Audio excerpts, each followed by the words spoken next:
my name is David Chubb, and today I'm going to try to convince you that mosquitoes are not actually as bad as you might think. So everyone knows about mosquitoes, right? Yeah, you know how annoying they can be. All they seem to do is bite you and leave little itchy bumps. These can take days to go away. That's super annoying. They can't be all that bad, right? Seems like a difficult task though to find make a good argument for mosquitoes. But it turns out they're actually not as evil as you might think. I'm not saying that I love mosquitoes and how much they bite and that I love them biting me all the time. And I know they cause a lot of really bad diseases that are much worse than just itchy bites. But once you look into the role they play in environments and their ecosystems, their real value becomes apparent.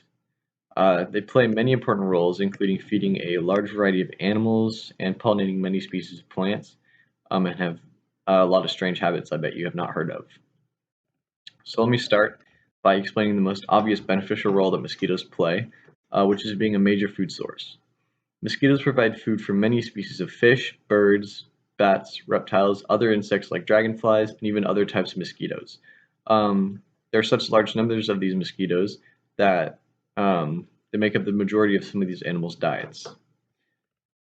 In fact, according to an article on MosquitoMagnet.com, a species of bat known as the little forest bat um, shifts its hunting range depending on the abundance of mosquitoes in that area, which shows that mosquitoes are a very important part of the bat's diet, because why else would it just follow mosquitoes?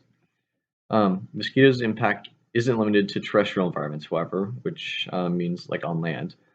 If you've ever looked into a small pond of water, like during the spring and summer, you've probably noticed little mosquito larvae swimming around near the surface and just wiggling around.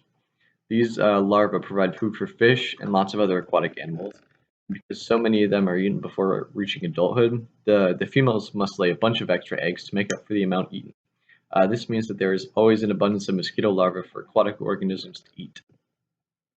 Now I think it's about time that I address the elephant in the room. I know what everyone's been thinking this whole time. You've been thinking about the diseases that mosquitoes transfer to people, like malaria and the Zika virus, and lots of others. And I'm by no means downplaying the many millions of lives that have been lost to these diseases or the suffering that goes on even today because of them. We should do everything we can to prevent and cure these diseases before they affect more people and become an even bigger problem. And the most simple answer that probably is in all your minds right now is just to kill all the mosquitoes, you know? So what? A few birds and bugs might lose a little bit of food. What's the big deal? They can just eat other bugs, right?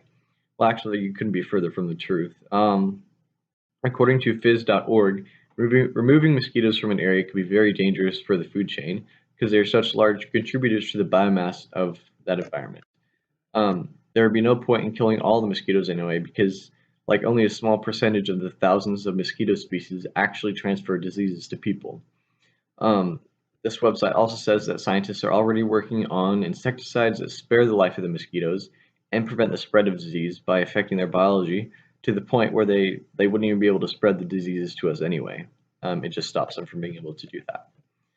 Despite all the harm that comes with these diseases that are spread by mosquitoes, the ramifications of removing them from the environment is too high for us to consider killing them all an option. I think we should step away from the downside to mosquitoes and talk about more ways that they better the environment for a little bit.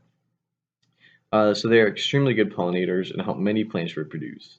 An article on theconversation.com explains how out of the 3,500 or so mosquito species, most don't even bite humans or other animals. They eat plant sugars like nectar from flowers, which is why they are such good pollinators. And even with the ones that do bite, it's only the females that do the biting. The males just eat plant sugars. And even the females that do bite, they only bite us when they have eggs. So most of the time, they still just eat plant sugars. Now you may have never seen mosquitoes pollinating like bees or other insects, but that's only because for one thing they're super tiny, and for another thing they do their pollinating close to or after dusk. And according to homeguides.sfgate.com, many of the mosquitoes in North America pollinate a flower called the blunt bog orchid, which grows in the conifer swamps of the northwest United States. And not many people live in the conifer swamps, so that's probably why you haven't seen them pollinating things.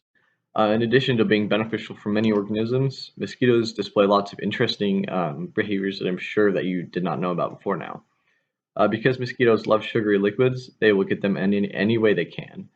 Certain animals like aphids produce a sugary liquid called honeydew, which some species of ants actually harvest to take back to their colonies. A few species of mosquitoes take advantage of this by taking their antennae and stroking the ants with them, because that's part of how ants communicate. And that triggers the ants, it tricks them into spitting out some of this honeydew and giving it to the mosquitoes. Additionally, tropical mosquitoes sometimes lay their eggs in pitcher plants, which are plants that have like big pitchers on them, and those have water and digestive juices inside that break down insects that fall into them, and then they absorb their nutrients once they drown and break down. These juices aren't actually strong enough to kill the mosquito larvae, though, and they benefit from the plants by eating part of the decomposing insects. And even with all this information about the roles mosquitoes play, I can tell most of you still don't like them, and I can't blame you. Getting bit by them is super annoying, and I try to avoid as much as I can. And I usually even kill them if they get too close to me. What I hope you take away from this, however, is simply an understanding of why these little insects are so important for ecosystems around the world, and even with their like diseases and drawbacks, are still worth keeping around. Thank you.